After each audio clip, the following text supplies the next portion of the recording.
Բարև ձեզ, իսկ դուք գիտեիք, որ ԱՄՆ-ում, Կալիֆոռնիայում, հրշեջ կայաններից մեկում մի հատ լամպոչկա կա տեղադրված, որը աշխատում է արդեն 124 տարի, 1901 թվականից, սովորական են ապակու լամպոչկեքից,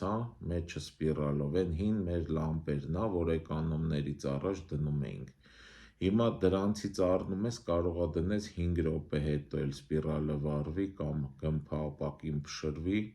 բայց ինչ որակ ա եղել, որ 124 տարի այդ լամպը աշխատում է,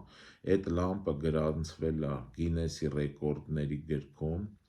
կոչվում է Centennial Light, լամպը Լիվերմորը ու ունի բարձր որակ, ասենք այդ լամպի տեղադրելուց բոլոր հրշեջները, աշխատողները, որ տեղ եղել է, բոլոր էլ չկան, բայց այդ լամպը աշխատում է, այսքանը բաժանորդագրվեք YouTube-ի Արման Մանասարյան ալիքին և լայքեր դրեք։